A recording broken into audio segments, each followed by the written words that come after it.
Bonjour et bienvenue dans notre émission Sagesse bouddhiste. La méditation donne parfois l'impression à certains d'être une attitude un peu narcissique qui vise le bien-être individuel au détriment de celui des autres ou de la société. En réalité, tout au contraire, la méditation permet d'aller à la rencontre de l'autre. C'est ce qu'on appelle la voie du bodhisattva. Avec notre invité Gérard Pillet, nous allons vous proposer de comprendre ce que signifie la voie du bodhisattva, c'est-à-dire comment s'articule la consécration à l'éveil et l'activité bénéfique envers les autres. Nous verrons quelles sont les conditions pour que l'aide à autrui s'inscrive dans la démarche spirituelle du bodhisattva, puis quels sont les terrains d'expression de cette aide à autrui, qu'ils soient matériels ou spirituels. Gérard Pillet, bonjour. Bonjour. Vous êtes moine zen, disciple de maître Deshimaru. Vous enseignez la pratique du zen depuis de nombreuses années, et après avoir enseigné la philosophie, et vous avez écrit très récemment un livre sur la voie du bodhisattva, un livre qui nous a permis de travailler sur cette émission. Oui. Alors tout d'abord, nous allons définir ce thème, la voie du bodhisattva. Qu'est-ce que c'est qu'un bodhisattva ? Un bodhisattva, c'est un être qui se consacre à l'éveil, mais aussi qui se consacre à l'activité bénéfique vis-à-vis des autres êtres. La voie du bodhisattva a donc ceci de particulier, c'est qu'elle articule la consécration à l'éveil avec l'activité vis-à-vis de tous les êtres. Le souci de leur bien-être et le souci de leur venir en aide si besoin est. Alors qu'est-ce que c'est que l'éveil ? L'éveil, c'est la fin de dukkha, c'est-à-dire la fin de ce sentiment d'incomplétude. Et la fin de ce sentiment d'incomplétude prend place lorsque cesse l'illusion de la séparation moi-autrui, moi-le monde. Ce qui fait que aider autrui, pour le bodhisattva, ce n'est pas seulement aider autrui, c'est aussi, on pourrait dire, s'affranchir de l'illusion d'un moi séparé des autres, d'un moi séparé de la société, d'un moi séparé du monde. C'est d'ailleurs ce que Maître Dogen dit dans le chapitre du Shobogenzo qu'il consacre aux pratiques du bodhisattva. Il dit « Employez-vous à la pratique altruiste avec le désir de vous libérer de l'égarement dû à l'objet. » C'est des illusions qui résultent de la dualité sujet-objet, c'est-à-dire de la dualité moi, le monde, moi, la société, moi, les autres. Alors on va étudier un petit peu quelles sont les conditions pour que l'aide à autrui s'inscrive dans la démarche spirituelle du bodhisattva. Il y a plusieurs conditions. Oui. La première, c'est d'abord le désintéressement. C'est ça, être désintéressé. C'est ça. Maître Dogen insiste beaucoup sur ce point. Le désintéressement, c'est-à-dire aider autrui sans ne rien attendre en retour, soit sous forme d'un service de valeur équivalente, soit sous forme de leur reconnaissance. D'autre part, ce désintéressement suppose aussi qu'on n'aide pas autrui avec ostentation, sans faire en sorte que les autres sachent ou voient qu'on a rendu service aux autres. Cette aide à autrui doit se faire aussi sans s'enorgueillir de l'aide que l'on a apportée à autrui. Et tout cela, ça définit ce qu'on peut appeler le désintéressement.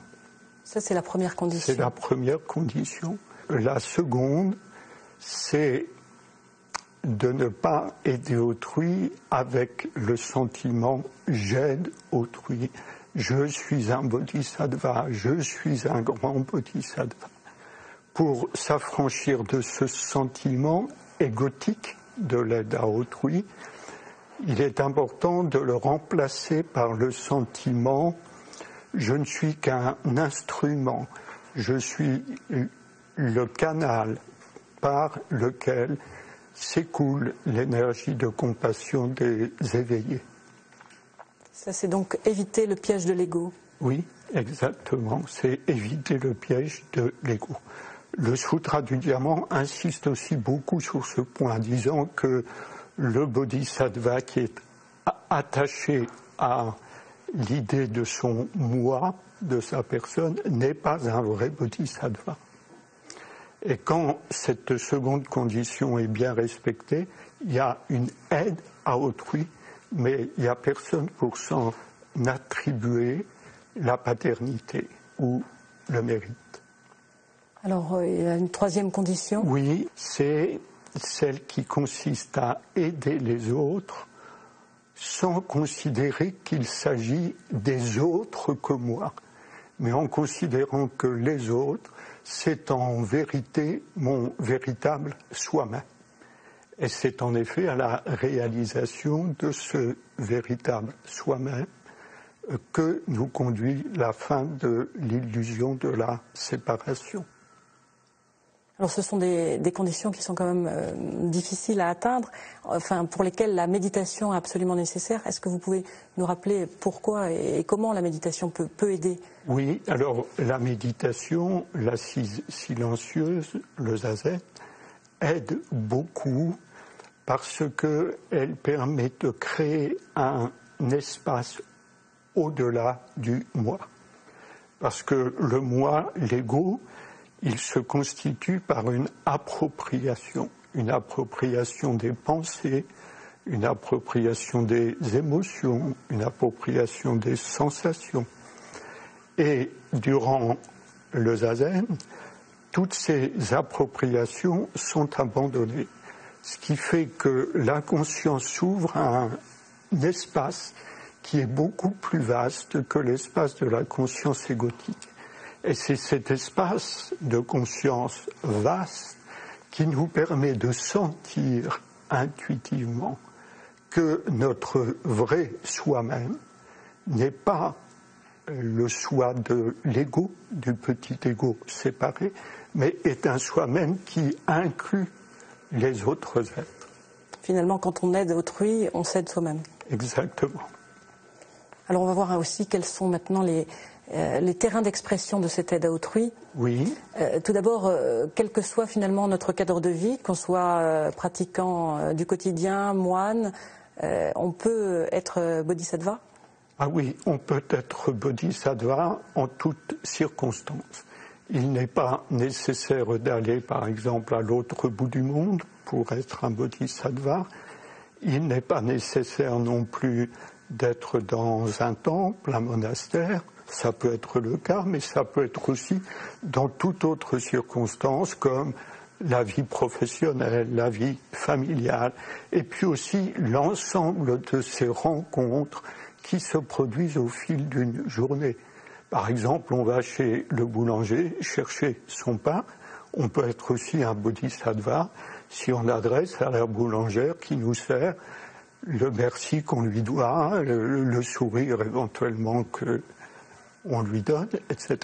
Alors justement, on va regarder un petit peu quels sont les lieux où se manifeste l'aide à autrui.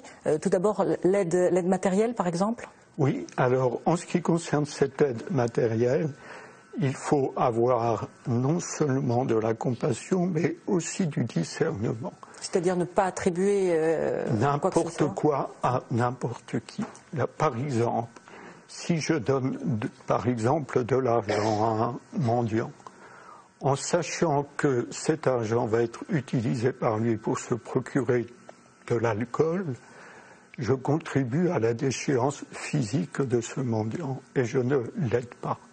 Beaucoup plus efficace à ce moment-là serait de lui donner soit des vêtements, soit de la nourriture, plutôt que de l'argent quand je sais que cet argent n'aura pas l'utilisation souhaitable pour lui. Alors, un autre terrain d'expression, Gérard Pillet, c'est celui de la parole bienveillante. Ça paraît tout simple et pourtant c'est difficile. Oui, la parole bienveillante. Maître Dogen dit « Ayez cette pensée au cœur quand vous vous adressez à quelqu'un. L'éveillé porte les êtres dans son cœur comme ses nourrissons. » C'est-à-dire, ayez cette pensée que l'être auquel vous vous adressez, c'est un être qui a en lui le potentiel de la nature de Bouddha. Et donc, parlez-lui comme si vous parliez à quelqu'un d'éminemment respectable et digne de respect, parce qu'il est respectable et digne de respect. Il faut que le cœur et l'esprit soient en accord avec la parole. Ça, c'est très important. Et si, dans l'exercice de la parole bienveillante, le cœur exprime un élan spontané de compassion, l'aide que l'on apporte à la personne à qui on s'adresse est considérable. Ça la pacifie, ça lui permet aussi d'être plus sereine face à l'adversité. Et dans les cas où un conflit est sur le point d'éclater, si au lieu d'apporter une parole d'agressivité, j'apporte une parole bienveillante, je désamorce bien souvent le conflit naissant. Je mets l'autre, celui à qui j'adresse cette parole, dans des dispositions de cœur et d'esprit beaucoup plus favorables. C'est-à-dire que la parole bienveillante, finalement, est un facteur de paix, que ce soit au quotidien ou à un niveau beaucoup plus important, au niveau de relations internationales. Oui, c'est un facteur de paix dans une société. Et on a tout intérêt dans notre société, où les moyens de communication sont très nombreux, on a tout intérêt à ce que se développe ce type de parole bienveillante. Et même quand on a des reproches à faire à quelqu'un ou des critiques à lui faire, on peut les lui faire parce qu'il peut être juste de les lui faire, mais pour cela, utilisons la bienveillance. Et en conclusion, vous dites, Gérard Pillet, que la voie du Bodhisattva, c'est l'une des formes les plus complètes et les plus puissantes qui soient en matière de pratique spirituelle. Oui, c'est très puissant. En fait, on peut dire que le meilleur moyen pour aider les autres, c'est de faire soi-même des progrès spirituels. Et le meilleur moyen de faire des progrès spirituels, c'est d'aider les autres. Il y a un cercle vertueux qui se met en place entre les deux et qui aide beaucoup chacun, non seulement dans l'accomplissement de la voie spirituelle qu'il a choisie, mais aussi qui l'aide dans son travail de bodhisattva vis-à-vis de la société. Car nous sommes tous les responsables de la société dans laquelle nous nous trouvons. Ça, les gens n'en ont pas suffisamment conscience. Individuellement, nous sommes responsables de la société dans laquelle nous nous trouvons. Il suffit qu'on ait des petits gestes d'attention vis-à-vis des autres, qu'on ait des paroles justes et bienveillantes pour que le climat change. Et si vous avez des millions de gens qui procèdent ainsi, c'est toute l'atmosphère de la société qui pourra changer. Merci Gérard Pillet d'avoir répondu à nos questions. Merci à vous. Et pour prolonger un peu plus l'émission, voici quelques suggestions de lecture. Tout d'abord de notre invité Gérard Pillet, Suivre la voie du Bodhisattva aux éditions Kanjinzai. Il s'agit donc du dernier ouvrage de Gérard Pillet qui explique comment s'articule la consécration à l'éveil et l'activité bénéfique au profit de tous. Un ouvrage clair, précis et tout à fait convaincant sur la nature et la fonction du Bodhisattva. S'étudier soi-même, également de Gérard Pillet, édition Kanjinzai. Et enfin, Cœur zen, esprit zen, d'Amasami aux éditions Sully. Voilà, cette émission touche à sa fin. Vous pouvez la revoir toute la semaine sur plus.fr, rubrique France 2. Merci à tous de nous avoir suivis. Toute l'équipe de Sagesse Bouddhiste vous souhaite une très bonne semaine et vous donne rendez-vous dimanche prochain.